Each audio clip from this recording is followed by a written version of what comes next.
Thank you. Thank you. My pleasure. All right, everybody. Welcome to the Piece by Piece podcast. I'm your host, William Parham, and today we are here to talk about the power of music with our special guest, teacher, musician, leader, former chemical engineer, Mr. Damon Foreman. Yay! Thank you very much. Pleasure to have you. The pleasure is mine. Thank you, Will. Love what you're doing here. Thank you. So how are you doing today? Fantastic, man. Every day is a beautiful day.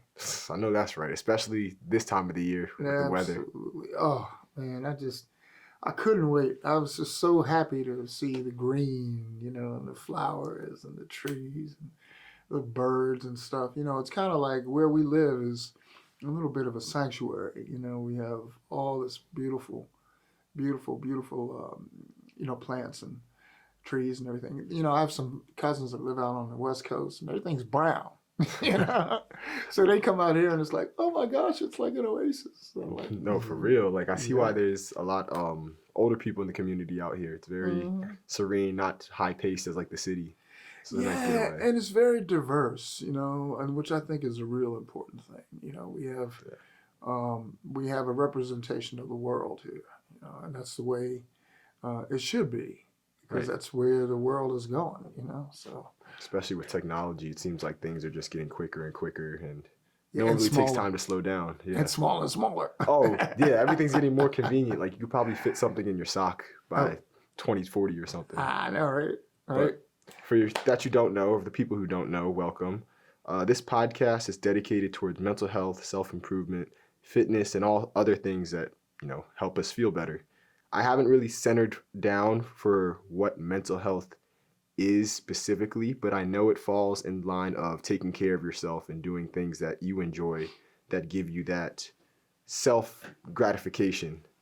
So we're trying new things here. And Damon, my guitar teacher as well, I'm here to interview him because he's, a very down-to-earth guy, very smart, intellectual, creative, spiritual in a sense as well, and just want to know what he has to say. So I have plenty of questions, starting with what got you into music and away from chemical engineering? Well, let's talk about what got me into music first. Okay, so what got me into music was being born. From the moment that I was born, I felt that music, which is vibration, and we all vibrate all the time, our hearts, our lungs, we're in a constant groove, if you will, I come from a family of musicians, and I don't know, I just knew that music was what I wanted to do. I started taking piano lessons when I was 5, 4 or 5, something like that. But it didn't stick because I saw Jimi Hendrix on the TV, and I said, "Oh man, I want to be that guy," Oh man! And I was like just so enthralled. And if you look around my studio, anybody will see that there's many representations of Hendrix around here. And from that, just the whole thing that music is, it's the vibration, it animates everything. Everything is music. I mean, you listen to birds sing. That's music, I wake up in the morning, I hear tweet, tweet, tweet, tweet, tweet, tweet, and I'll grab my guitar and I'll say, okay, can I get that sound? Tweet, tweet, tweet, tweet, tweet, tweet, tweet, tweet, tweet, tweet, tweet, tweet, tweet, tweet, and it turns into like a jazz phrase,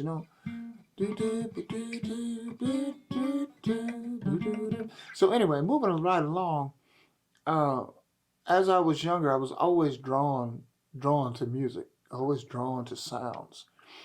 I remember being really small one day, my mom and I were walking, she was holding my hand, and I heard a band play somewhere.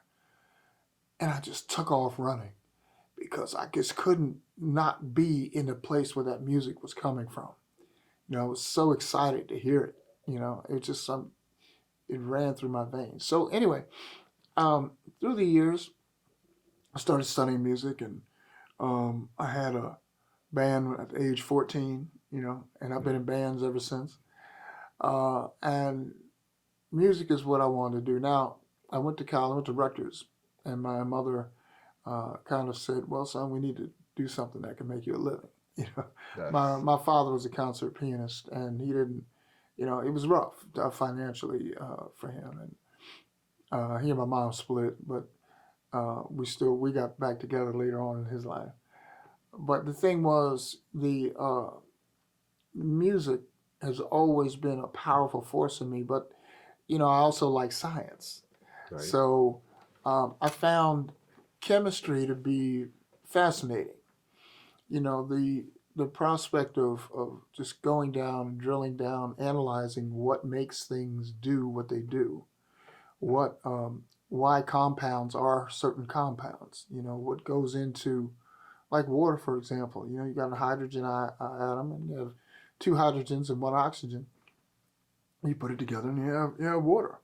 But you know, if you take one of those oxygens away, one of those hydrogens away, you just have OH. You know, which is could be a base or whatever. You know, so there's um, there's that aspect of it. And there's a mathematical component to, you know, being in chemistry as well as music.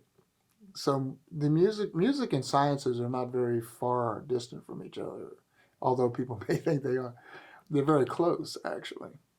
You know, because we have numbers in music. You know, if I play this chord here, this is a major chord. It's a one chord, okay, just for the sake of argument. And this is a two chord, right? But also we have rhythms like 1, 2, 3, and 4, and 1, 2, 3, and 4. And students that study music, children that study music, tend to do better in math than their cohorts that do not, Mm. because there's a constant mathematical process going on in the process of reading and playing music, right?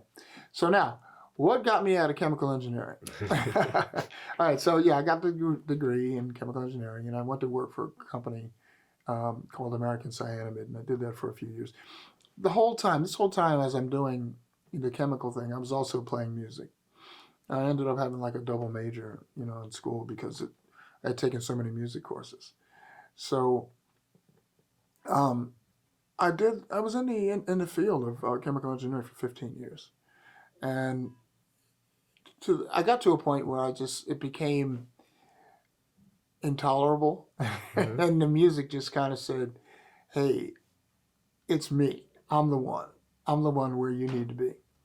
So I had played gigs all throughout the whole time, had done some teaching and that type of thing, and then I just came to a catharsis, and a perfect storm occurred. Basically, the company I was working for was tied into this a big company called WorldCom, and they had done some kind of devious things that were illegal, and basically the company went out of business, and kind of dragged the company I was with down with it. And so at the time I was in sales management, and I was requested to do some things that I didn't want to do. One was move to Chicago, you know, and I was like, I Too ain't moving cold. to Chicago. You know, I'm a hothouse plant. No, You know, Windy City is not good for plants. oh no. I mean the blues is good, but mm-mm. Mm. So I decided to pursue music. You know, and I haven't looked back a day. That was in 1995, and I've not looked back a day. Every Monday, I look forward to doing what I'm doing, and you know, pretty much with that job on Mondays with the chemical engineering job, I was dreading, you know, like, oh man, Sunday nights I'd start going like, dang, Monday morning I gotta Sunday get up, scaries, go do yeah, these things, you know. gets the best of us. Now, I mean, the way I live right now, every night, and I've done this since the mid '90s, you know, every night's a Friday night, and every day is a Saturday. That sounds amazing. Every day is a Saturday. So it's with great joy and pleasure that you know, I'm lucky enough to do what I do. You know, I play music for a living. I teach music for a living. I mean, all of those things are um, just so important to me. Mentoring, giving back, sharing. And there's a huge spiritual component as well as healing component to music. You know, again, it's vibration. And so there's documented evidence of how music can dramatically reduce um, anxiety and stress that people have. You know, Oh, I mean, you know, you listen to this chord, like for example,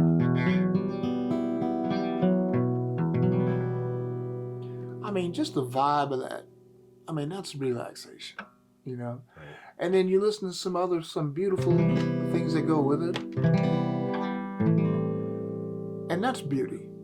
And the one thing that gets to the soul of people is when you hear the human voice singing along with it, maybe doing da dee da da dee da da da,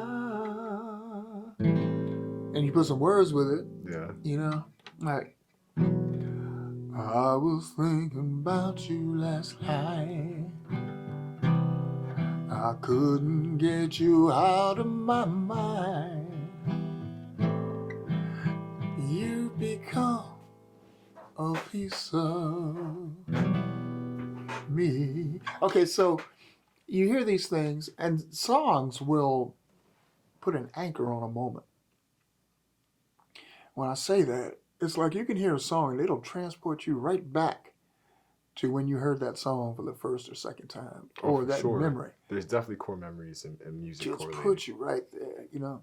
So now, in answer to your original question, all right, we'll get on back to it.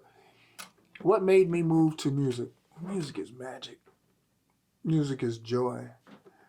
Music is the happiest 75 hours a week that I work. And I hesitate to call it work because it's really play. And people ask me, well, what kind of work do you do? And I say, well, I don't. Man, that's not, the dream itself. I don't know what is. I mean, I'm living the dream. I'm so very, very fortunate. And to take that further, you can live your dream. You can do it. Mm-hmm. You just have to determine, first of all, what it is. Everybody has their particular thing. What is the thing that you would do even if nobody would give you a cent for it?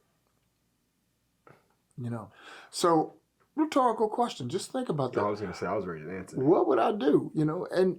What would you do? Honestly, kind of what I'm doing now. Like, I enjoy podcasting and talking to people such as yourself and learning about this. But I like the process behind it, from the setup to the aesthetics of what I'm trying to get on the picture to the information I'm learning. Because I recently learned, now that I've just graduated, that I don't want to stop learning. School is definitely something I've fallen in love with. Originally I hated it because of the work itself, but I realized I enjoy the process of school. Yes. The environment it brings, the people I'm surrounded by, the new topics I'm learning, and then coming here to have discussions such as about it. And it's just it comes full circle. So now I'm just it's like I'm creating a book over and over with new chapters to fill and just share them with new people. Absolutely. And that's what I can call my story. And that's what's I find that so cool. Absolutely. Well, it's what you're about and who you are. See, always be a lifelong learner. Right. I have one objective when I wake up in the morning. When I wake up that day, when I go to bed that day, I want to be smarter than I was when I woke up. Mm-hmm. All right. I want to learn one thing, two things. I mean, just a bunch of things, to be able to say, oh man, how exciting that was. And sometimes you find out things, you learn things. I'm really all into the recording aspect of it. And I'll find out one little tidbit, and it'll be so exciting. And I'll go to bed, and I'll dream about it, and I'll be like, man, I'm going to get up, and I'm going to play with my little toys, So that's the other thing that music does. It keeps me young. I mean, every time I touch a guitar, I'm 14, Man. And it's like, I love playing. I'm in 4 bands or something like that. Plus do a lot of solo guitar work. And it's the passion. It's all about the passion. It's your passion for what you do. Everybody has a passion. Everybody has a passion for something. Mm-hmm. And so if I would give anybody any advice, I'd say do everything you can to make your passion your thing. Because they say, who was it that said, was it Ralph Waldo Emerson or was it, I can't remember. But anyway, if you do what you love, you never have to work a day in your life. That was Ralph Waldo Emerson. Was it? Yes. Okay. It's a great quote. Well, he was right. No, he's for sure right. But this is where it leads to my next question, because you mentioned how music is a relief, if not to directly quote it, but almost an escape for, Mm-hmm. you know, your mind and to go somewhere else Yeah. and enjoy those moments. I want to know how one of the greatest, electric guitarists in history helped you with that, because Jimmy's, he's not the traditional electric guitarist. He's considered one of the best in the Hall of Fame, rock and roll, Mm-hmm. everything. Mm-hmm. What was it about Jimmy that sparked that breakthrough for you? I think when I saw him on television, Mm-hmm. and Jimmy is in large part Native American, and he had these clothes that and this whole aura that was just mystical, and it resonated with me. I can't remember the song. I think it was "When Cries Mary," but just the opening stanza of that.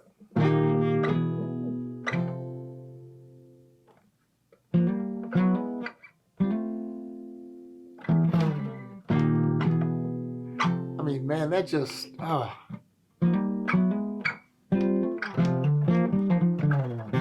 after all the jacks, all down in the boxes. It's so poetic and so just you know just beautiful, just beautiful. So Jimmy is known for his electric guitar work, but sometimes people miss his ballads. I mean, his ballads are just gorgeous. You think about songs like Little Wing, and songs like Castles Made of Sand, which is kind of a a way of looking at things. I mean, if you listen to the lyric, you know, um, I'll give you the second verse of Castles Made of Sand. It's like, there was a young brave that by the age of 10 played war games in the woods with his Indian friends, and he had a dream that someday he'd be a fearless warrior Indian chief. Well, many moons passed, and the brave grew strong until tomorrow he would sing his first war song.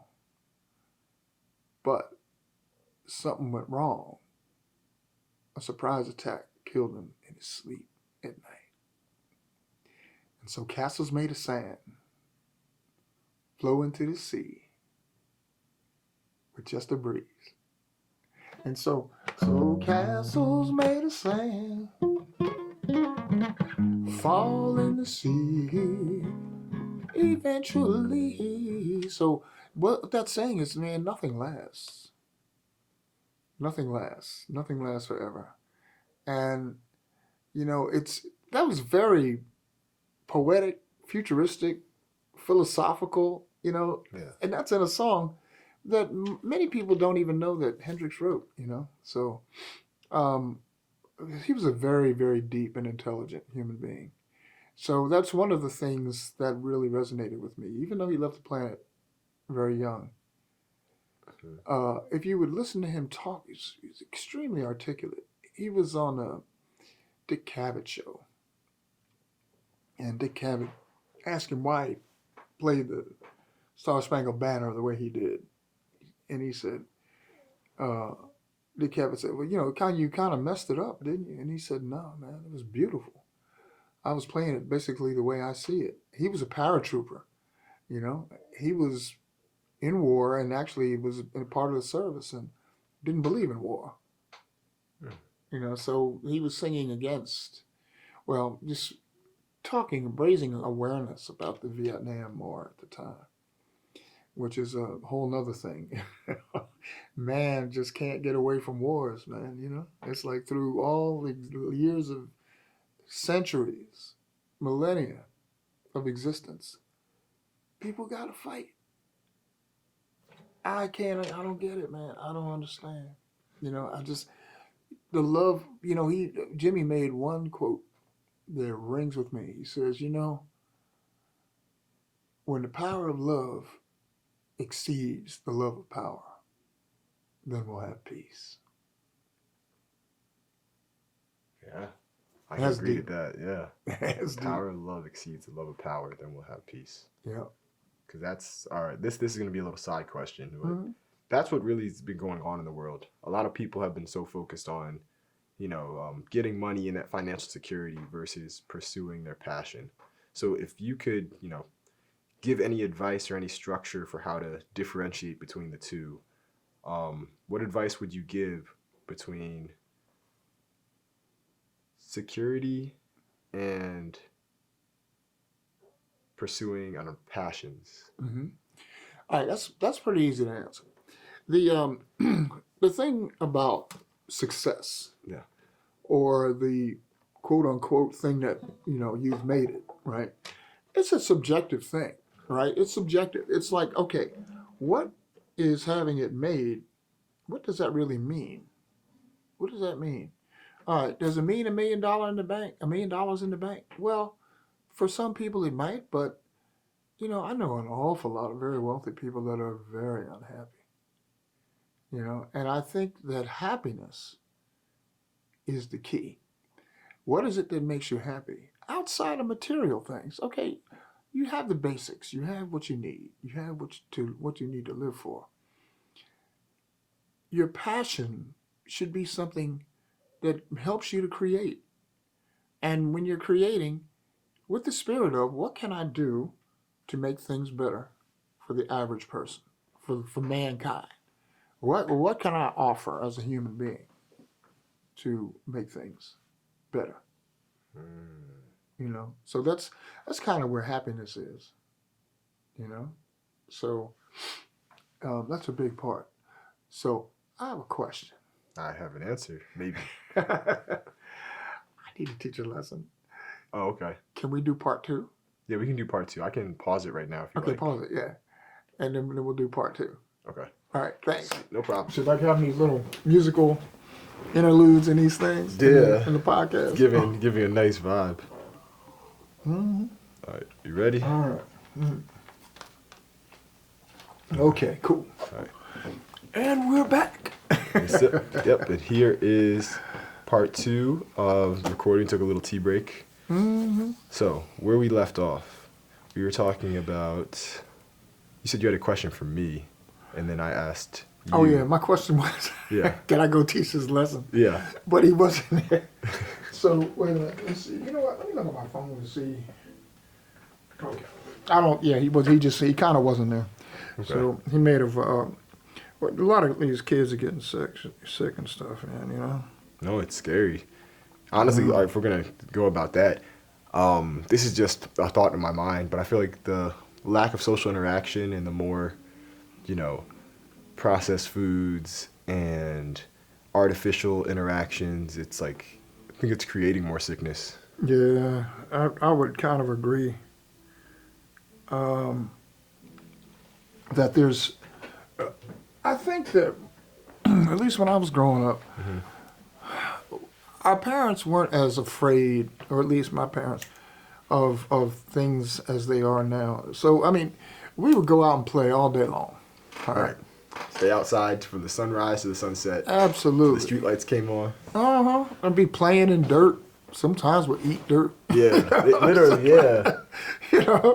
And yeah, we had a little fair share, but we don't have anything near the things that some of these kids are getting. Now, granted, when you're in a school, you've got a high concentration of people in very close quarters, and that can be a place where germs could breed. But I think it's a resistance thing. I think that over a period of time, if your body is not exposed to some of these things, that you don't have a chance to build up a resistance. So when it does hit you, you get really sick. Of course.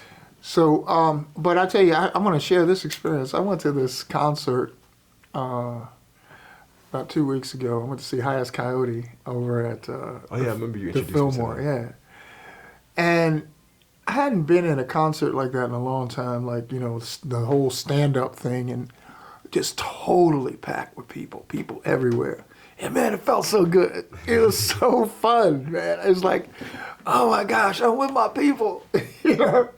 I just felt like I was part of this big tribe, and everybody was just all about the music, just enjoying the music and just vibing. And it was such a good feeling. And, I think that kind of thing is really good. You know, kids experience it, but we as adults kind of somewhat get away from that somewhat, you know. Not doing as, like, my wife wouldn't go with me. You know, she's like, I don't want to stand up all that time. You know, she likes concerts, but she doesn't like to, you know, be standing up around. Yeah, no, it gets tiring. But it didn't bother me. I mean, it was like, you know, well, I'm different. Look, I spend 4 hours with a guitar strapped to me, standing up, singing and playing. So, You're built for this. With no guitars, like, shoot, I could stand another 4 hours. But anyway, there was the point is that the kids are around all of these germs, but I don't think they had an opportunity really to develop the resistance, you know, against them. And so, you know, they're just falling out like flies. I mean, I know they've had busy weeks, but, you know, just this week, I mean, today, I've had 3 kids call out sick, you know. I'd say, like, stress also plays a factor into it. Like, as time's progressed, stress is, you know, heightened based on all the responsibilities we have. Absolutely. Like, things aren't as simple anymore. From No. going outside, where it's just, like, put on your clothes, go out, to, like, you have to have a mask. Oh, make sure you might be social distancing. Oh, did you put on sunscreen? Oh, did you eat your vegetables? Did you take your vitamins? Did you do all this? And it's just, it's not as straightforward as it used to be. And I know I'm not that old to be saying that, but based on the stories I've heard from people who are older than me, it seems like things were very straightforward back then versus now. Well, they were, and you can take it from me. I was back then. All right, there you go. Yes, thank you. And yeah, it was. I mean, we all got sick, but you know, it was kind of like you got sick, and there were some kind of pretty bad diseases around that time. There was polio and all that kind of stuff. Oh yeah. Yeah, but you know, we all got inoculated. You know, when the thing that came out for COVID, you know, when the inoculations first came out for that, you know, vaccines, people were telling me, "Oh, don't take the vaccine." And I grew up in an era where you didn't have a choice; you just did it. You know, it's like, okay, you don't take the polio, get vaccine. This is what is waiting for you. You know, or we had a tuberculosis vaccine. So the way that they did that, they put it on a sugar cube. They put a little drop of the vaccine on a sugar cube, and they gave it to us in school. So I'm like, sugar cube, I'm all about that, man. Give me 2 of them. Shoot, 3. It tastes good. It tastes good. It tastes good. Man, I love me some sugar.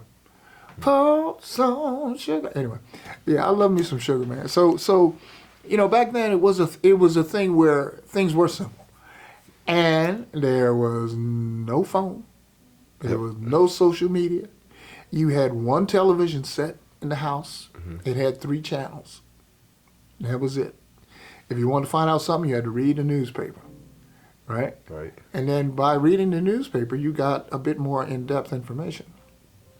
I wonder, just a supposition, I wonder if by not reading as much, I mean just reading like books and papers and stuff, and just consuming all of your knowledge through looking at social media or looking at things that are animated through television, all that, if that maybe lowers intelligence, you know, because there's a certain process that you have to go through to read. Yes, that's right? for sure. Yes. And also, I think writing helps you to memorize, helps you to retain facts. That I found this. I do this with my students. I have them actually write out sometimes, you know, the chord or whatever that I want them to learn. In the process of writing it, now there's sources, of course, that have that information, but if it's something new that's not in the book, I have them actually write it in the squares, and then that way the brain just kind of accepts it more. If I'm learning a new song, I need to learn the lyrics. I write the lyrics out because it's easier for me to learn it that way. Otherwise, you know, I'm going back or I can't remember it. Or a lot of times what I'll do is just change the lyric because I don't like lyrics and stuff anyway. So I rewrite the song. I said, well, you know, I think that's nice, but I want to do it my way. You know? But that's creativity, right?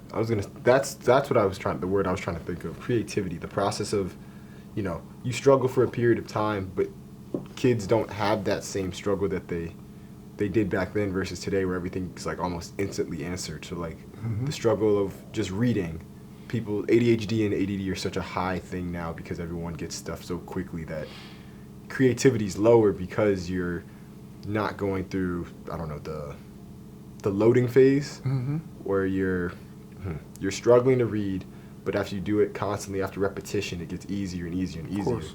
Whereas nowadays, if you try to read, you might immediately go to an audiobook because you don't want to, put the time and effort forward to just get through the process. Mm-hmm. And Mm-hmm. that's probably the difference between, like, I can't say I'm in your generation, Mm-hmm. but both yours and my generation, we enjoy the process of doing things, whereas nowadays kids just want it instantly. Yeah. Like I said, I enjoy the process of setting all this up, getting things prepared, and Mm-hmm. like having the conversation itself. Whereas a kid would just like watch this online and just, I don't know, be satisfied with that and wouldn't want to try this. Well, there's a big thing about there's something real about the process. It's not instant, and herein is the value of learning a musical instrument, because you will not instantly get it. Right. You get it over time. It's a process, but then when you get it, you don't really have it because it's endless. Okay, I've played guitar my whole life. Pretty much since I was 6 or 7, and I think I'm a good, solid guitar player in jazz, in blues, in rock. But you know what? I don't know everything, and I know I don't know everything. So I got to be humble, because there's always something to learn, and that's part of the process. It's almost like a Zen type of process. So, all right, I'm gonna let you in on something. Right now, I'm formulating a concept of guitar, combining some of the things I've learned by doing Tai Chi and Qigong and guitar. Now, Qigong is a ancient Chinese methodology, and it's a healing type of methodology. Tai Chi is kind of a slow exercise program that originated from Kung Fu. So both of these are thousands of years old. Qigong has clinically shown that it enhances health and cures maladies in people's bodies. So my thought is, okay, how can I merge those sciences and those philosophies and those thoughts with music? So that's my new creative project. Ooh. Is finding a pathway to merge these ancient technologies with the development of sound simultaneously. So it's quite a challenge that I've set before myself. Hey, we all have to set challenges. That's the only way to grow. Absolutely. So a year from now, I'll come back to you and say, Will, I figured it out. That's nice. I don't have it now. But you're starting. But I'm starting. Yeah. So that's the path. So there's always a path. There's always a new path. Always a new something fun and exciting to do. And I think that builds the longevity in a person. You love and adore life because you're challenged. And you're not just sitting around. I believe, and I'm seeing this a lot in my generation. A lot of my generations are retiring now. And I see those that are active, physically active, mentally active, they thrive. But the ones that decide, all right, I've retired now, I'm just going to go sit in my chair and watch movies all day long. Nope. They wither, man. That's not it for me. They wither. Yeah. See, to me, retirement is, the definition is doing what you want when you want to. Mm-hmm. That's it. So people ask me, well, when are you going to retire? I said, I'm already there. I've been there for a long time. Just doing what you like at this point. Doing what I love. Love. When Love. I want to When do you it. want to. And if I want to take off and travel Mm-hmm. for a little bit and go someplace, which these days I'm not so hot on because I've done it already, so I've been everywhere. Yeah. But I can, I can just say, "All right, baby, let's go load up the car. We're going somewhere." I'm not crazy about flying these days. TSA is It's a little sketchy. Yeah. Well, given the circumstances of what, life has to now, you said do what you love when you want to. Mm-hmm. What would you give in terms of advice for my generation, so to speak? Because I feel like we're stuck in a period where we're either trying to get affordable housing. We're not going to get to like the skeptics of it, but something such as affordable housing versus like paying the bills and then doing what we want. Because it's like if anything, I think my generation is the biggest conflict right now between those two. Yeah, okay. I would say for your generation, the thing that you guys have been handed some things that are just kind of not fair and not right. There's no way a college education should cost what it costs. I mean, it's absurd, what it costs these days. I mean, I hate to even go. I'm not even gonna go back and tell you what I paid for mine because you'd be like, "What?" So, what I would say is develop a skill and become very, very good at it. Be the best that you possibly can at whatever that skill is, and have a passion for that thing that you want to develop. There are people that really enjoy numbers, that really enjoy accounting, so they do that. There are other people that really enjoy programming, so they program computers. Other people that really love IT, and they love that. I would say focus and develop your skill set, and then network. Man, it's all about people. It is really all about who you know. And there's certain skills that if you are well networked on or have some good skills, communication is key. Know how to communicate. Know how to write a cogent letter, a good letter and communication. And I don't mean an email. I mean actually sit down and write a letter. Know how to speak outside of a text, Meet with people and regularly talk with people. Listen to their stories. Know them. Have empathy for what certain people are going through. Some people are really going through it hardcore, right? But be empathetic so that, be a good listener. Hear what that person's going through, and they'll listen to what you're going through, right? Right. And the thing is, too, like say you develop a skill in, I don't know, just say music. You've got to figure out, all right, what is it that I can do that's going to benefit people? Because if you don't make it about the money, because you will make money, but you need to do it in a way that it doesn't look like that's what you're doing. You're doing it for the money. If you're doing it for the money, if you're doing anything for the money, it eludes you. Yep. I have talks with my friends about that all the time. I try to let them know, like, yes, money's important and money is a universal tool, but your passion and what you enjoy doing is what makes life worth living. Mm-hmm. And so there's a saying, I don't know if someone took this, excuse me, but like I like to say it. Mm-hmm. Everybody wants your wealth, but nobody wants your health. Oh. Nobody cares about how you're taking care of yourself or how's your body doing or how's your mental doing.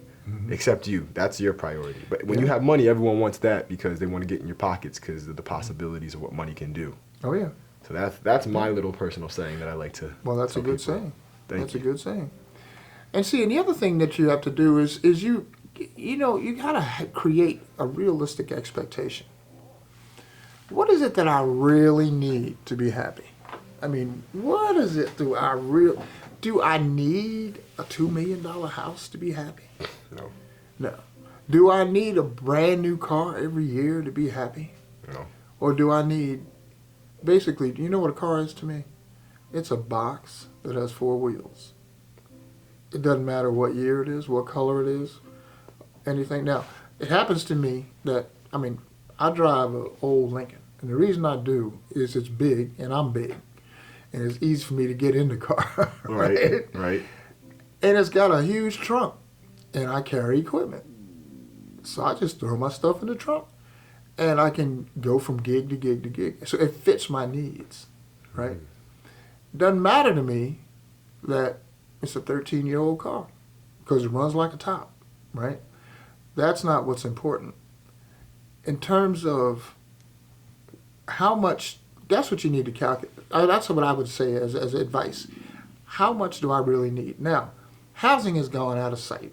All right. So that's ridiculous too. And mortgage rates are ridiculous. So you need to kind of try to figure out, okay, how can I fit in this situation where mortgages are really high, rents are really high.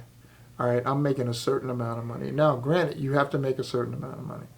So sometimes you got to do this thing called sacrifice, where you do a gig, you do a job, you do something you don't really want to do, but you can tolerate it, right, for a certain amount of time to help get you to where you want to be. But always be developing something that's going to help you to move. The other thing I would say is watch out for the scams. Because, boy, they are out there. They are out there. I had this one that's been chasing me. It's like, hey, work from home. You can make $500 a day. You know, all you got to do is just do one of our programs and blah, blah. But send me $100 and I'll show you how to do it. And by the time you find out, it's too late. Yeah, you know, it's like, wait a minute. So everyone wants your wealth. Everyone wants your wealth. Everybody wants your wealth. They don't care. Yeah. They don't care about anything, you know. So, but I would say just watch for that. Don't fall for everything. You know, if there's a course or two that you want to take that's going to enrich you, by all means. I mean, investing in yourself is a really good investment.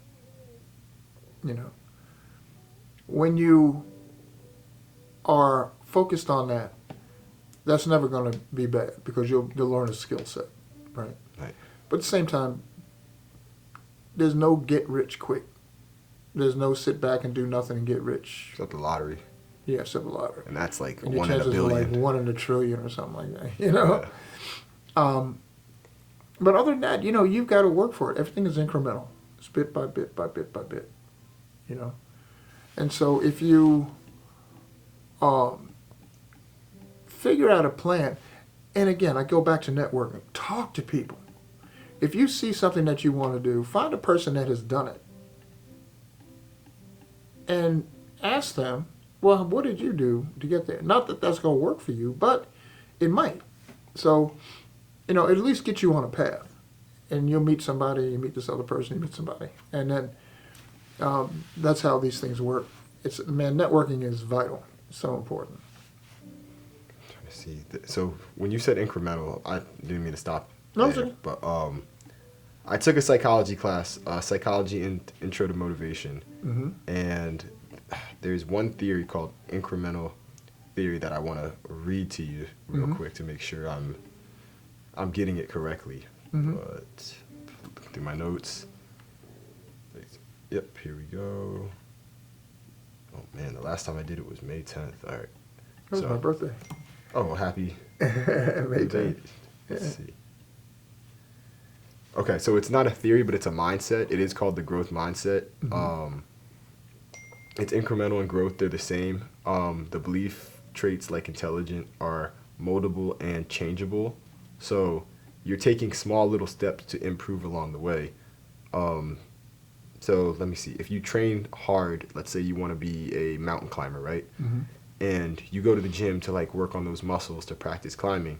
So you doing training, and you do this weekly, like every day for a week, and you keep going. Right. The more and more you train, the little by little steps and little improvements you see when you're climbing. Like you feel like you're getting stronger, you're getting better, and you're quite literally like moving up the levels. And that can be applied to any, I want to say any profession or any skill, any habit. When you're in a process of building towards a certain goal and you're doing what you can to make those small little improvements, well, little tweaks here and there, because there's no such thing as get rich quick. Right. You make progress eventually. Sure, it might not be as large as the goal you might be expecting, because you have to be real with yourself, but you're better than what you were yesterday. Mm-hmm. Like even for the gym, people who want to lose weight, if you go to the gym for a week straight, that's better than what you did the week prior. Right. So incremental growth mindset. That's exactly right. That's exactly right.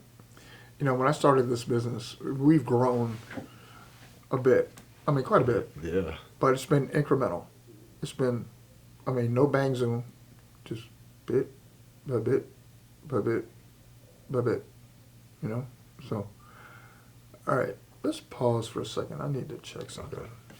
I was gonna say we can get ready to wrap up. Oh, okay. Let me just look real Okay. quick. I keep hearing stuff out in the hall, and you know, be consistent. Get my glasses back on. With my jazz look. My jazz look. It's cool. Yeah. Okay, so wrapping things up, I do this little session at the end of every podcast. I call it Chop Time. Mhm. It's where we chop it up and talk about anything that's going on in the world or life. So Okay. give a cool little 5-10 minutes of what you'd like to say or anything on your mind. Okay. Yeah, welcome to Chop Time, everybody. All So right. What's going on in life that you just want to get off your chest? Well, chop time. Well, there's things that are happening that are actually beyond all of our controls that hopefully resolve themselves. One is this budget crisis. You know, we've seen this before. They usually end up with a solution. But I mean, the way they describe it, man, it's just like, this is so dire. You know, it's like, oh my gosh. You need it. You know, everybody's going to lose their job. It's like, you know what? Don't scare people, man. Just, y'all work it out, you know. So there's that. Other than that, I think that people just, in general, need to understand and get real. A woman's body belongs to her, and they need to get out of that. Legislation needs to not, there needs to be no people that are making rules for other people. Right. And then also, you know, people that are LGBT, man, leave them alone. They're just people. I feel Leave them that. alone. You know, how you gonna tell somebody who you love? You know, it's like, please. They're not causing any problems. They're Hey, just trying to man, exist. leave those people alone. And then now they're talking about they want to go after people that are getting food stamps and welfare and stuff. It's like, man, these people are barely existing. You know, just Let them live. They're getting by. Yeah, I mean, you if you're so concerned about that, you know, up there in Congress, you know, give up your $200,000 a year salary, and give it to them. All right, and all those people that are the right to lifers. All right, I want you to come down and adopt all those kids that these women can't abort. All right, what are you gonna do with them after they're born? And you know what the answer to that is? Nothing. That's true. Nothing. You know, they have no concern about that except for just standing on a principle. And the other thing too, man, you know, is like now things have, unfortunately, the last president has kind of ripped off the Band-Aid or whatever. You know, if you look like we look, we got to be careful where we go. Yeah. We got to be careful how we represent ourselves and all that kind of stuff. I know for me, you know, I used to take trips and go all over the place. You know, go to the Midwest, you know, go to Arizona, and, you know, go down to Texas, to San Antonio. I don't want any parts of Texas now. You know, I'm not even trying to go to Florida. This is crazy stuff. You know, and then just driving, like, you know, North Carolina now, just passed that thing that they went against the governor who vetoed this bill. So, I mean, I'm not trying to tell people where to stand. I just think that it's important that you let people live, man. You know, let people live. We all came to the world the same way, you know, naked and screaming, all right? And so, you know, we're all the same. We just have different coats. But so what? You know, let people live. And that's my 2 cents. That's a solid 2 cents. Like, you know, every topic is real. It's some things that are out of our control, but at the end of the day, we need to just focus on ourselves and let other people live. As long as they're not hurting anyone in the process, just, let them do them. Because, like, Yeah. you don't know what people are going through. That's the whole reason I have this. Because, like, I feel there are people in this world who are all going through some type of struggle but have no guidance, really. And the original premise I had behind this was college students, high schoolers, that particular demographic, you going into the next step means you're stepping into a world of the unknown where you're losing less and less responsibility of someone watching over you, and more so you have to watch out for yourself. And like that can be very overwhelming because life happens and no one really knows how to deal with life except through experience. So I love having people such as yourself have these conversations and giving your experiences, because someone out there could be listening or relating to what you're saying. Sure. Or it could be preparing them for what's to come. Like it could be someone who's trying to balance music and their job, or someone who really wants to pursue music, or even so just looking for inspiration, such as Jimi Hendrix. So yeah, this has been great. Thank you, Yeah, Damon. man. My pleasure. My pleasure. Anytime. I'm happy to do it again. Yeah, we're definitely doing it again. We're definitely doing it again. And we are here in Damon Foreman's Music Academy, by the way. Great studio, great sessions. I have guitar lessons here all the time. Is there anything else you want to say before we wrap up? No, just it's a great thing you're doing, Will. Really, really appreciate it. Congratulations on your graduation. Thank you. I'm so glad that you're a part of our family up here. It's I get as much benefit as you get coming here. It's just I love our interactions. It's just it's a great thing. It's a great thing. As well, so man. thank you. Anytime. Yeah. It's great to be a part of this family. Yeah, man. So we're wrapping up piece by piece, episode 17. We're 4 more away from hitting that 21 mark. 21 puts us in top 5% of all podcasts. So that's the goal. There you go. Thank you all for listening. Please like and subscribe. If you have comments, leave them down below. We will read all the comments. And if you have any questions that you want to be topics on the next podcast, please leave one, because it might be our next topic. So thank you. Have a blessed one. Bye.